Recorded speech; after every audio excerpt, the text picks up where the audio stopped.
Welcome to Family Unmuted, where Ruben and Tiana Estrada open the door to their lives as real estate brokers, owners of a family business, parents, and everything in between. This is our world, Unmuted. All right. Well, welcome back. We're on episode 10. Just jumped into the conference room and just wanted to talk about money. Or just how to make it. Challenges. So the conversation started with challenges. So for those of you who don't know, we have daily huddles with our team. Well, we can't get away from each other in the office. We're together a lot. Mm-hmm. A lot. But sometimes in dynamics like this, when you are together at work, at home, sometimes we don't acknowledge taking time to have conversations about where each of us are.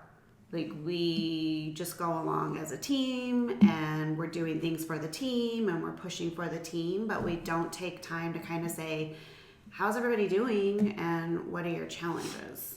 Mm-hmm. And I think we've been guilty of that. We've just been so focused on the task at hand and not having a conversation about just how are things. True. I think in some of our conversations, definitely economics pops up into the question. Especially sounds so much better when you say economics. Yeah. That sounds exciting. Yeah. But it's not. It's not. So everybody has their own economics to deal with. And that's always difficult. Especially in times that, now on a grander scale, inflation and all those things, interest rates, yada, yada, yada. All those things come into play. Sure. Yeah, everything. It's expensive. Yeah. Things are expensive. Mm-hmm. So how do we determine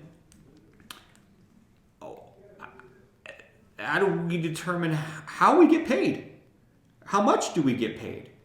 If you took yourselves out of your environment, out of our team, and you had to go get a job or you had to go start a business, what would you do? How would you approach that? So someone came to you and said, hey, you know what? I love what you guys are doing. You guys sell a lot of real estate or whatever it is. Can you help me build a business? Or can you help me go get a job? Or can you help me make money? How do I do that? What would you say? Ideally, go to school and get a good job afterwards. Okay, interesting. So going to school, get a good job. I have a different answer. Okay, well, we'll get to that. Yeah. Right? So going to school, I know a lot of people that have went to school, got a degree, and now they can't find a job. I think those people... Do you think that's the minority or the majority? I don't know exactly. I would imagine it's like half-half. I'd imagine half people are going to college for at least like a university. People are going to college for the experience more. Mm-hmm. And they're not thinking like, oh, what's the end result of this? Sure. And that's why they get stuck afterwards. But mm-hmm. I mean, Trinity, Trinity did the right thing. She did the right programs in her schooling. She knew exactly what to do to get the job she wanted, and she made it happen. Gotcha. Well, and Trinity had a lot of conversations about clarity. And again, we talk about clarity a lot. And I think we've mentioned this before, that every single year, Trinity has to sell us on why she's going to school. And with that clarity came, we talked about it the other night when I had dinner with her, and I'm like, how is literally everything that you wanted to happen happening? Mm-hmm. And it's just because she was super clear on that from the time she was younger. She was just very clear. And I think that comes with having hard conversations and having real conversations. And Trinity's just wired different. But to your point, she also talks about several people that she knows at school who are highly invested in school, and they've had a lot of money and time, and they're now in their senior year like, I don't want to do this. I don't want to do what I went to school for, but I don't know what I'm going to do. So to your point, there's a lot of people who just go for the experience or go because they were told, right? And I think that becomes a challenge. I think that becomes the default. It's like, I don't know what I'm going to do, so I'm going to go to school. Because school buys you more time. Yeah, I think that's it. Yeah. Yeah, it gives you another 4 years to think about, maybe figure out what you want to do, and that could be a good option. And then we've also had, parents that we talk with, where they've gone to school, got the degree, and then that degree has no market value.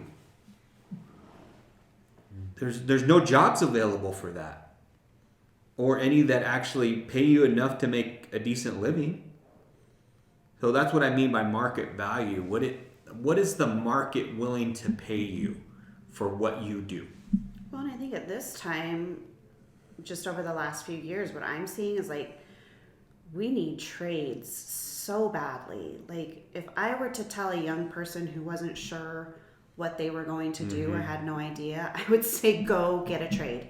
Go to trade school, start a trade. Because the demand is so high and the need is there. And so it's funny that we went from trades were it to now everybody wants to be in tech and this for a long period of time, and then that kind of fizzled out, and we're now back to really just needing hardworking trades, and there's a serious lack of that right now. Yeah. So if you were gonna go to school, if you were gonna follow the path of go to school, get a job, I would say find a trade. Yeah, trade meaning plumbing, Electrician, electrician, HVAC, HVAC, welding, mechanic. carpenter, Well, especially with all those things. Bowman program and everything's popping up now. Like so many more Bowman schools. Like you don't have to go to college to get a trade now. Yeah. Like you just jump right in. There's a lot of scholarship opportunities in those lines too. But it's not. It doesn't have any sizzle, because when you talk to these kids that go to these trade schools and they're like, "Oh, I'm going to trade school as I'm just gonna I'm just gonna be an electrician, or I'm just gonna be a plumber." No. Oh my gosh, I've sold so many houses to millionaire plumbers, to millionaire electricians. I mean, if you could only know, if you threw like a little entrepreneurial spirit on top of your trade, do you know how easy of a path that would be? Oh my gosh. Like maybe if I had to do it all over again, you asked me that question in the podcast, I may have went and got in a trade, threw my entrepreneurial spirit into it, and built a massive plumbing company. Or electrician, like or whatever it is. No, when I talk to people who are starting a trade or in a trade, I just want to say thank you, because we cannot function without trades. We can't function without farmers. Like they are hugely, hugely important in our day-to-day life. And I don't think people realize that, and I think we're starting to see the ramifications of that. Yeah. And I mean, we can't sell houses that don't have plumbing or don't have electricity. Well, it's a need. Yeah. Something in one of the trades pops up on every single house that we sell. Every single one. Either the furnace needs something, the roof needs something, the electricity, like a panel, whatever. Like, we need a trade every single time we sell a house. Yep. Watch your ears. Yep. How to open this.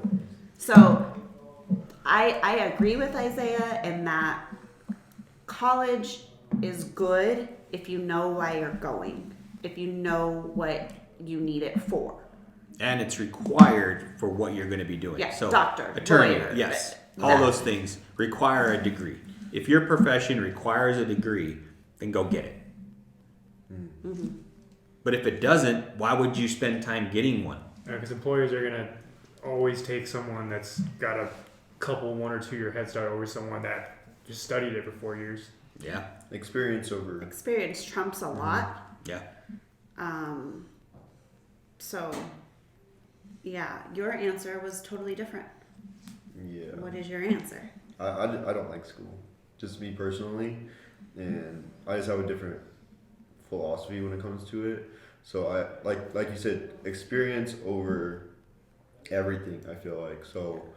Just try out anything that excites you, and see if it actually like you can sustain that excitement.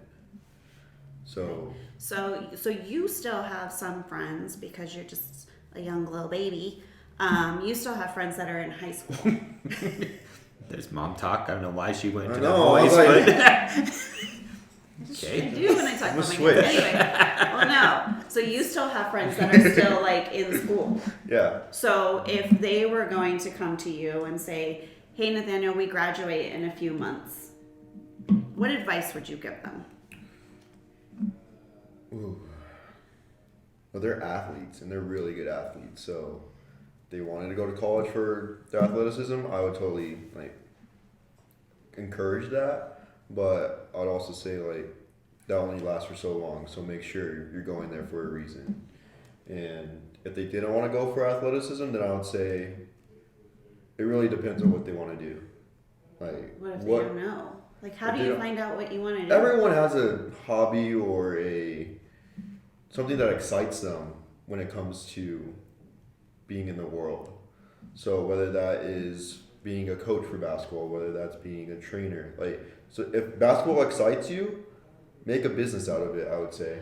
So your answer would be, if you're not going to go to school, start a business? Yes, or work for someone who has that business. Okay.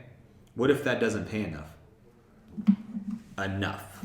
Meaning, in your eyes, you don't get paid enough to make a living that you think you deserve. Well, what's not enough? Let's say it doesn't pay enough to pay your bills. Well, then I would say I would first convince I would convince you guys to be like, hey, I got this job, sort of like an internship, and if I was going to college, this is what I would study. Mm-hmm. So I would use them to be like, hey, can I live with you for the next 4 years? I can't really live on my own with this pay, but I'm learning a lot, and eventually I'm getting experience. Yes, I'm yes. building up my Resume. market value. Yes, I'm going to think of it as market value. Yes. and this is where it's going to lead me in 4 years. Okay. Okay. So I would use it as like I'm going to college, but not in a traditional way. Like I'm not. Well, you're getting educated, which, Yes. which we always told you, if you don't go to college, you still need to get educated. Education doesn't stop. In fact, it doesn't stop for us. We continue to read. We continue to go to trainings. We continue to get certificates. All those things, because education is nonstop. We always need to learn something. So don't get confused. Us telling people not to go to college or whatever by not continuing your education. No, yes. You're continuing Yeah. education just a different sort of way. Yeah, and when you go that way, it doesn't feel like education. Like experience does not feel like education. Interesting.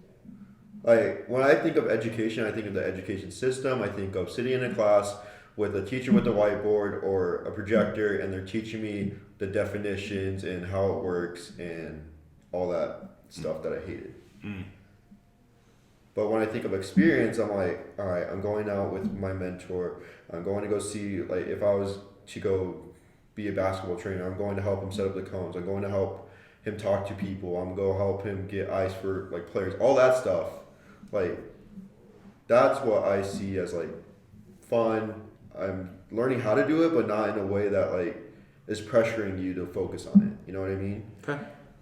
Okay. If that makes sense. Sure. Sure. So how do you guys think you increase your market value? Knowledge. And how do you get the knowledge? Experience. And how do you get the experience?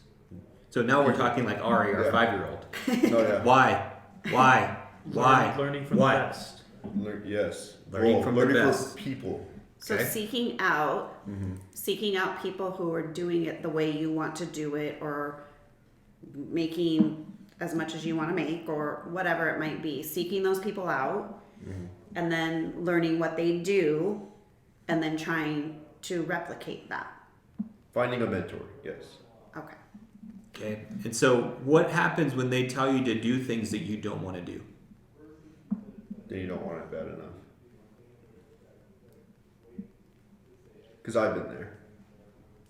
Okay. I think it just depends. Okay. Depends on Depends on, yeah. How does it depend? I mean, like what context? I mean, someone's telling you to do something you don't want to do. Yeah. So Isiah, Fair. welcome aboard. We're glad to have you on the team. You need to do X, Y, and Z in order to be successful. Are you willing to do X, Y, and Z? No, do this. You're willing to cold call for 8 hours a day. That's it. In order to be successful in this position, you need to cold call strangers 8 hours a day. I think the challenge with that. I love the way you're framing The challenge. The challenge. It is. It's hard at first. Like I'm trying to think of the end result. I'm trying to think of like when you're really good at cold call. Then you might like doing it for 8 hours. So I think it's like you got to decide if you can make it over that hurdle and get to that point. Mm-hmm. Well, and to be clear, I don't think there's anybody who would enjoy cold calling 8 hours a day. Yeah. Like nobody would. But to your point, there's going to be things that you have to do that you don't want to do, and then when you do decide to do them, you're still going to be scared. Like, think about like a surgeon. Mm-hmm. They've practiced on all kinds of body parts and all kinds of whatever, and then they've read the books, they've done the thing, and then you got to go in and you have to do your first surgery. I would be like wanting to throw up. Like, I would be so terrified. But they want to be the best surgeon so bad that they're just gonna go and hope for the best. And it works out fine, usually. And so it doesn't matter what you do, you're gonna have that fear, even in a trade. Like the first time you replace a furnace or the first time you rewire a house, you're like, oh, I hope I did that right. It doesn't burn down. Like there's fear in everything. And I think we don't respect that enough to just be like, oh, I'm a little bit scared, I'm done, I'm not gonna do it. It doesn't matter what it is in your life. There's gonna be fear. Sure. So how do you react to that fear, and how do you keep going? Yeah. How do you switch it so you use fear as a motivator, as opposed to a deterrent? That's where the magic happens. And sometimes it's you almost need the worst to happen. Like To be like, as much as "Whew, you're, I got that out of the way. because you it's know? like it's I already burned down happened. that house. Yep. But it's like you're so worried about the worst happening that when it really happens, you're like, oh, It wasn't so bad. I made it. I'm still here. And you move forward. So it's almost like you want the worst to happen to you as quickly as possible so that you can move past it and keep going. True. So true. We have this conversation about our kids and some of the decisions that our children have made in their life. And we would sit there and be like, oh, if they came home and said this, like, oh my gosh, could you imagine? Da-da-da. And then a year later, it's someone knocks on, I need to talk to you, mom and dad. And it's like, and then when you guys say it, we're like, oh, because it like had already happened in our head. True. Does that make sense? Yeah. Like we had already envisioned our reaction. We had already envisioned like how terrible it was gonna be. So when you guys actually said it, we're like, oh, it's almost like we already dealt with it. Well, the other thing that college, I think, would put in the pro column is that it teaches you how to be structured. It teaches you have to show up at this time. You have to be at this place. You have to do this assignment. You create some discipline and some skills. Well, don't you do that with the job?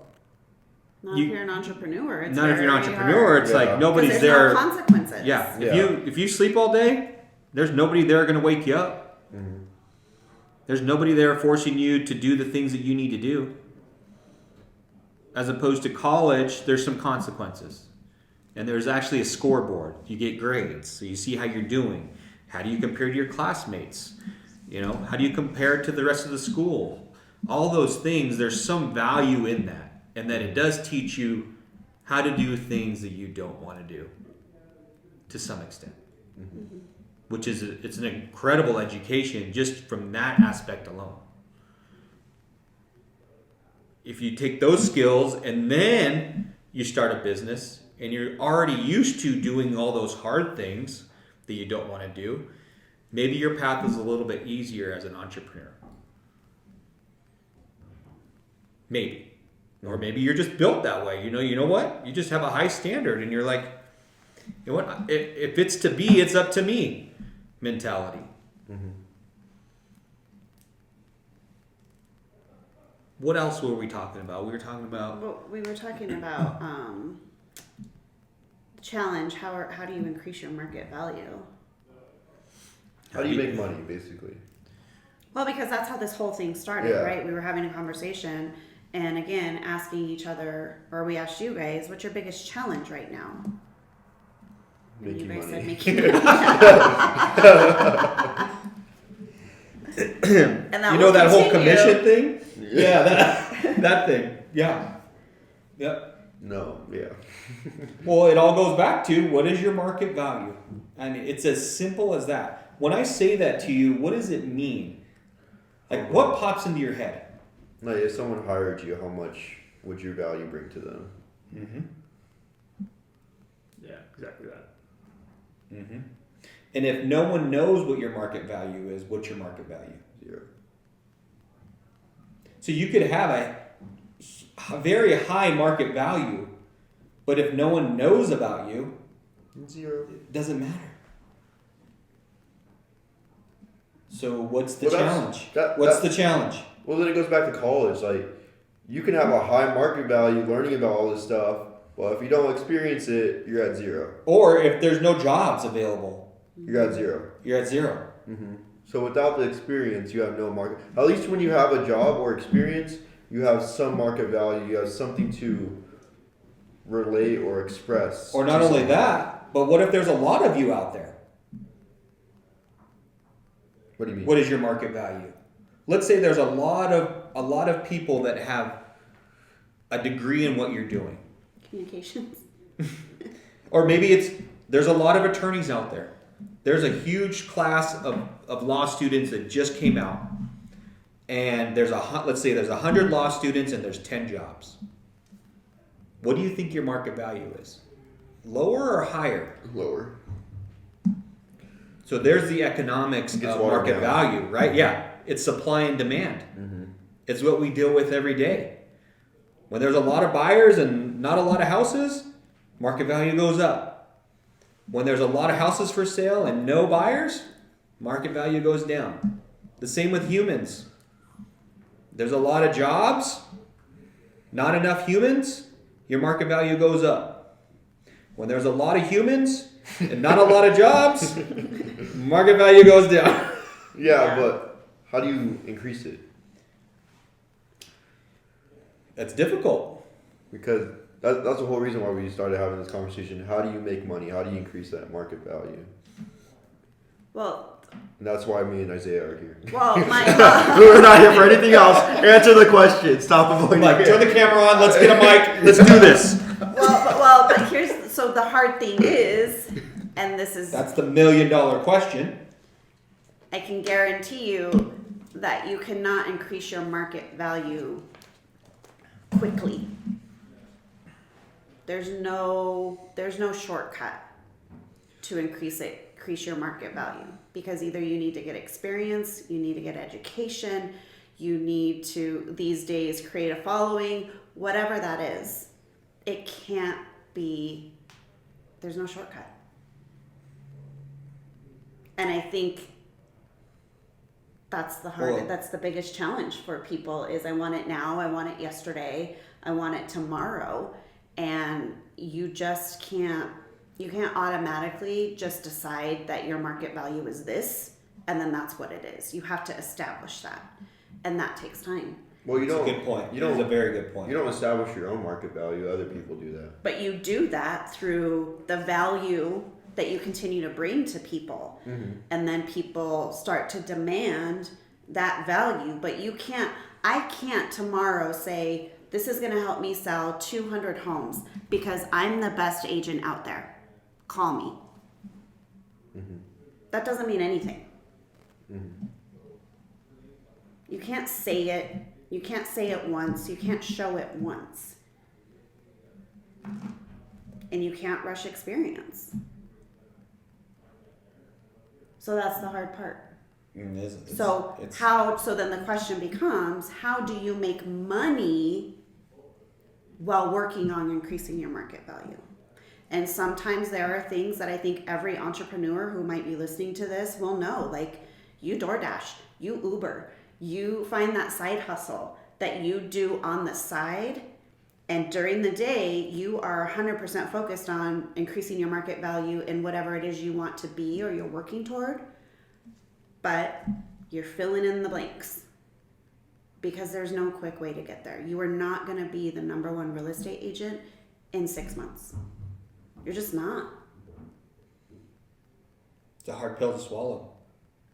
It was a hard pill to swallow when I was sitting in your shoes, because I wanted to be the best today, and it's difficult. You can act a certain way without the production. Meaning, you get into the office at a certain hour. You do the things that matter the most. You create relationships, and you time block, and you do all the things you're supposed to be doing, regardless of what the result is. You act as a professional in anything that you do. I don't care if you're selling hot dogs. You're a professional in selling hot dogs. You get up, you buy your hot dogs, you buy your buns, you get your condiments, you get your cart, you're out there at lunchtime, you sell your freaking hot dogs, you prepare for the next day, you go home. And I don't care if you still have 100 hot dogs in your cart and you didn't sell one. You were a professional that day. And that adds up. That adds up. That's how you increase your market value every single day, is by being a professional.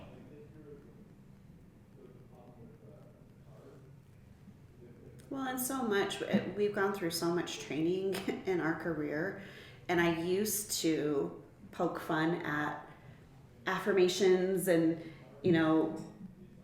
see the person you want to be. And I would just sit there and I'm like, this is ridiculous. This is dumb. Can we leave early? My younger self. And now I'm like, there is power in living the life you want. And what I mean by that is, that doesn't mean go rent a Lamborghini and drive it for a week. That's not what it means. It's be the person that person that you're trying to get to, be that person right now. Not materialistically, but inside. Be that person. If that person, let's just put a number on it. If that person is making $200,000 a year, what do you think they do every day? They have the $200,000 a year. They're living it up. What do you think they do every day? Do you think they sleep till 11?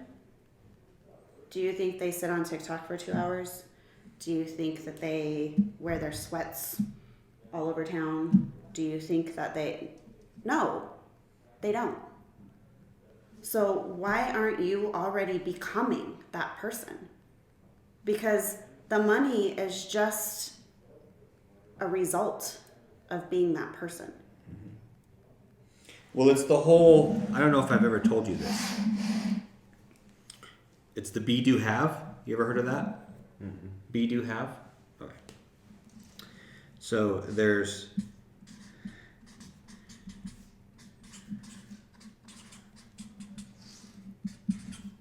I'm writing a couple things. So there's have, do, be versus be, do, have. And this goes right into the point that you're talking about. Most of society says, if I only had $1 million, then I can do what I need to do in order to be who I need to be. As opposed to, I need to be who I need to be in order to do what I need to do in order to have what I want to have. Most of society's here. And they don't start because they're never given the amount of money or the opportunity or whatever it is, whatever excuse you want to plug in there. I never had that, so I can't do that, so I can't be this person. Okay? We need to be this. We need to be the person who we want to become first in order to do the things that that person can do in order to have the things that we want to have. That's the difference. That's success. Well, and if you truly think about it, like if there were 3 people sitting in this room and we didn't know the bank account balance of any of them, but they're all in suits, they're all very knowledgeable, they're very educated, they're whatever, you had to guess which one had $1 million, you probably couldn't do that. So why aren't you being that person? Because it doesn't matter. Nobody's going to come up to you and ask you what your bank balance is. Nobody's going to come up to you and ask you, well, how many homes did you sell this year? Unless they're another agent. But nobody's going to ask you that. Mm-hmm. So what does it matter? It doesn't change who you need to be and what you need to do. Makes sense? So, mm-hmm. And once you make this mind shift, like once we made this mind shift, it just starts to come from places that you just didn't even know. So the question is, who do you need to be first? Mm-hmm. Who do you need to be? That's the first question. Well, and some people call it manifestation, some people call it faith, some people call it clarity. Whatever it is you call it, you are only going to gain whatever it is you're putting out into the world. Well, we talked about this, and that all the gifts, the skills, the talents that you have, that you possess, you have a responsibility to go do good in the world. Everybody has their own deck of cards that they were dealt. You know, you come from a different family than I came from. You came from a different family than I came from. You've come from a different family than my kids have come from. But what are all the tools and the skills that you have developed from your childhood and the way that you were raised? That creates a certain responsibility to go do something good. You just got to figure out what that is. Well, we all have that responsibility. Yeah. And I think as entrepreneurs, we do a really bad job. There's a lot of entrepreneurs out there talking about, they don't talk enough about what a gift it is to have the entrepreneurial spirit, because not everybody has it, and it's not something that it's not something that you can just get. You can't just decide like, hey, today, it's not made for everybody. And that's why some people do it and some people don't. And that's not right or wrong. It's just the way it is. Some people do not have the entrepreneurial spirit. But those of us that do, I think we need to give that a little more gratitude. Mm-hmm. Because, yeah, is it challenging? Yeah, but what I'm learning is it's no more challenging than anything else in life. So let's take that little thing away. Mm-hmm. The whole, maybe I should just go do this because this is too hard. Well, guess what? When you go do that thing, it's going to be hard because life is just hard. It's just hard. But I think if you woke up every day and you're like, the fact that you wake up and go when nobody tells you you have to go, that's a big freaking gift. It's a huge gift. So don't waste that day. If you had the fire in you and you had the spirit in you to get up and get ready and go somewhere where nobody's going to know if you came or not and go through the day, how are you not going to receive rewards in like bulk from that Over time. over time? Yeah. Not right away, Are but you over time. going to? That's Yeah, why I that's said. gotcha. Gotcha. So just to get like a grasp, let's come up with an example. So let's say I want to make $100K a year. How do I, or how does anyone know how to become that person if they don't have it? So if I, like, let's say someone's making $100K, I saw that. Do you just go right up to them? Do you? Certainly, there's probably. Well, you don't know. You don't know if they make $100K or not. So, like you said, if there's like three people with suits who have $1 million in the bank account and one doesn't, who do you go up to? Yeah. Well, and that comes from creating your market value in that even though you don't know which one of those three people is making the amount of money that you want to make and you want to follow them, something about them is going to resonate to you. You're going to be drawn to somebody for some reason. And usually when you see people out there who are making the amount of money that you want to make, because there's plenty of people making, I don't know, pick a number. $1 There's million. a million people making $1 million. There's a million people making this amount of money. There's a million people. It goes back to be, like, who do you want to be? Like, are you willing to have that $100,000, but you're a jerk and nobody wants to be around you? Mm-hmm. That's cool. So find who you want to be first, and then you'll find how you can make money being that person. And I think that's the challenge for young people. And I get it. You guys don't know who the hell you are yet. You just don't. Well, I just think with social media, there's a lot of facades out there too. Oh, yeah. It's like you think they have a wonderful life, and you peel back the curtain a little bit, and you're like, "Ooh, I don't want that life." Mm-hmm. If that's what that means, I don't want that, and that's what you have to determine. Going back to what you're saying, if you want to go make $1 million on social media, is there a model for that?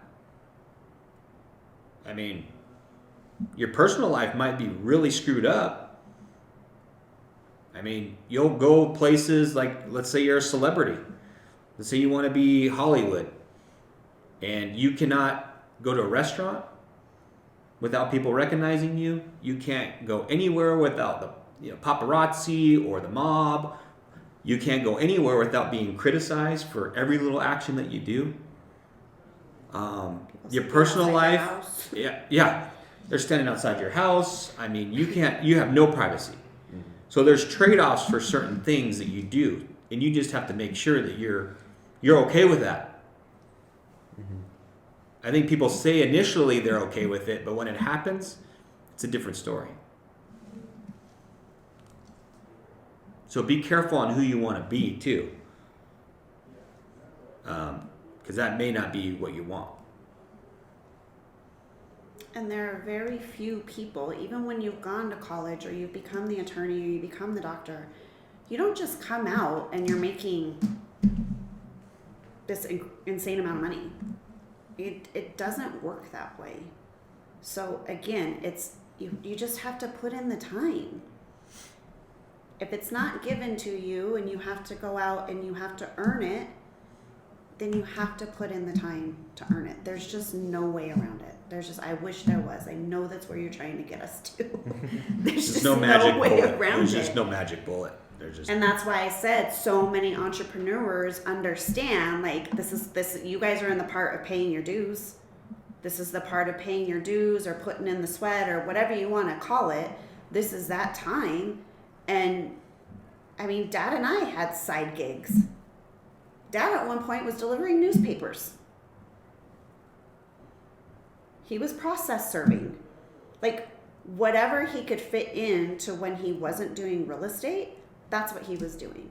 And that's what paid the bills when we didn't have the built up business to, but we always had faith we would get there, and we have, but there's just no shortcut. It's not. I'm the master at trying to find shortcuts. Seriously. He is. I've spent a lot of time, a lot of energy. There's no shortcuts. It just doesn't work.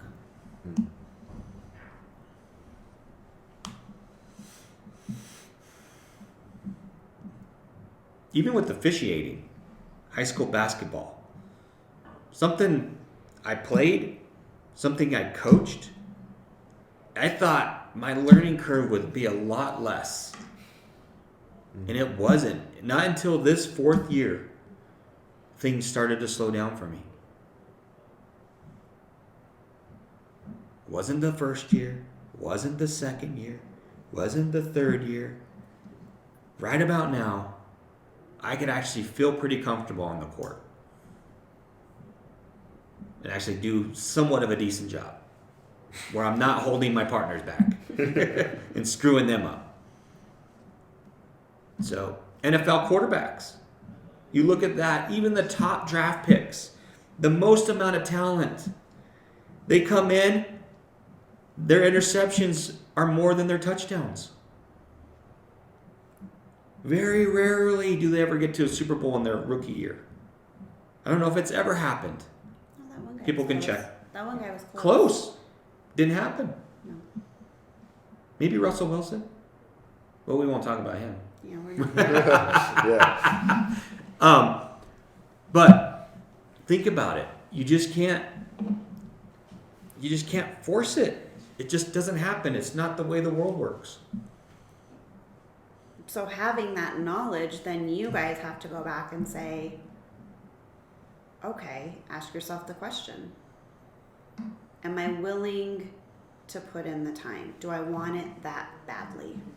Am I willing to do that? And once you ask yourself that question and you answer it, then you have your answer. But have you guys asked yourselves that question? Like knowing you're not going to speed this up. You're not going to get to the finish line in the next 90 days. Well, you Having that information, do you still want it as bad? And that's how you truly know if you're cut out to make it there or not. Well, you hear all these social media people, YouTubers and whatever. They talk about the grind. So we all have our own grind. So what is that? And then once you determine what that grind is, then it's staring you in the face. Are you willing to tackle that every single day? Are you willing to eat fill in the blank until you're a year, 2, 3 years into this, until you start seeing fruit from it?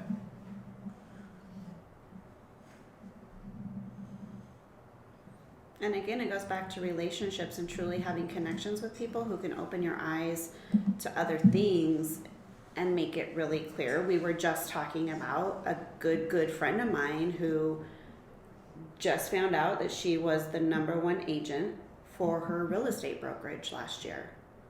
That's freaking huge. She's a one-person, like solo agent. She's #1 for her real estate brokerage.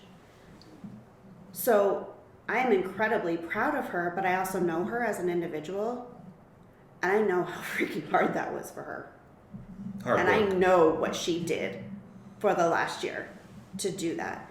And I know it impacted her physically, mentally, health issues. I know all of that. So for me, that makes me even more proud and more excited of her. But everybody's going to see the #1 agent. Nobody's going to see literally the blood, sweat, and tears she put into that for the last year. How did she give us her business? Maybe you should go talk to her. Repeat and referral. She's on social media. She knows every single one of her neighbors. She serves her clients at a very high level. And she freaking grinds. She grinds. Do you know how many years in the business? 7? Doing what though? Is she meeting her neighbors? Is she? Well, she does events. She delivers. She's on the social committee. So she helps all of her, like anytime her neighborhood has an event, she's there. And she's her authentic self. And people love that about her. And people trust her for that reason. And so referrals are insane. Repeat business is insane. And she just is out there just being herself unapologetically. And that draws people to her. And it's like we talked about last week. And she just happens to sell real estate. And she's really good at it. Well, Her that's what- focus is never, I am your realtor, come see. That's never. It's about her introducing herself and letting people know the type of person she is, as many people as possible. So what kind of setting is she doing that in? Is it just social media? Is she going to an event with people? It's mostly social media, and like I said, she goes any social event that they plan for her neighborhood. She goes, and she's there. She'll have drawings. She does pumpkin giveaways, all those kind of stuff. She's events for her sphere or for her neighborhood. But Like really, what we're doing. she's just willing to put herself out there, her real raw self, all the time, good, bad, ugly, everything in between, and she's rewarded with that, rewarded for doing that with a lot of business. Well, that's one thing that we've told you guys is go find those people, go sit with them, go study them. Those are models, and you may not do their entire model, but maybe you get a slice of something that you like, and that's something that you can implement. Go There's- to panels, go to masterminds, Education, trainings, all there those are things. pieces that we've talked about this in private.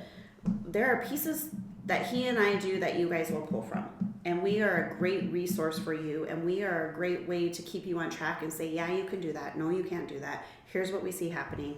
Oh, this is a problem. Here's how we fix it, and all of that. But we've told you guys we cannot make you get business the exact same way we do.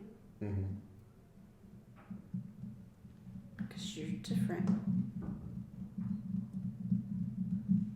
There's only you as the brand.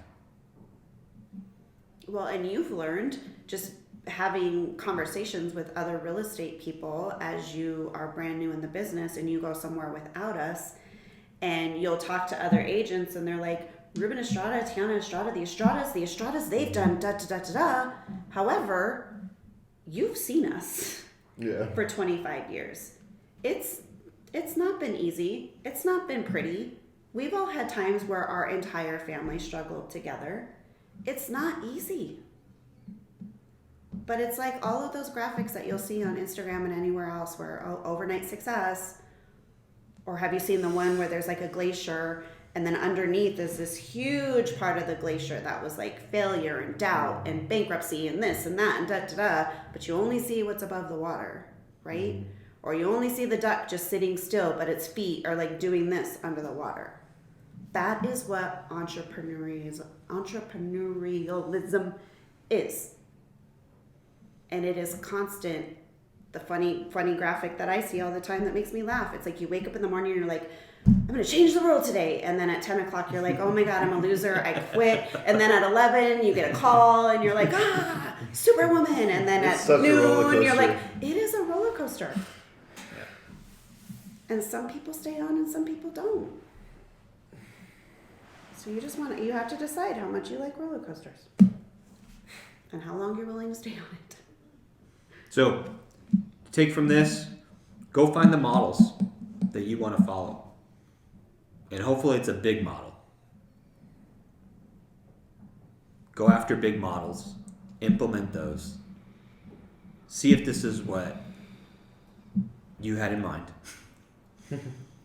and increase your market value. And whatever it is you do, choose to be a professional, or whatever that is. Okay? And I think it's like everything else, being with the parent-child relationship, and Isiah, we count you in there as well because you've been such a part of our family for so long, and we've kind of taken you under our wing. And it'll be funny for me to see, because I guarantee you that if you find a top producing agent in our area and you go sit down and have coffee with them, they're going to tell you the exact same things we tell you, but maybe you guys will listen to them differently. Because it's just that thing. You don't listen to parents or people you know. You don't listen to family the same way you listen to somebody else. That's fine. Yeah. We just want you to hear We it. just want you to hear it. All right. Let's wrap it up. Cool. Another episode. I forgot we're on the podcast. Catch you on the next one.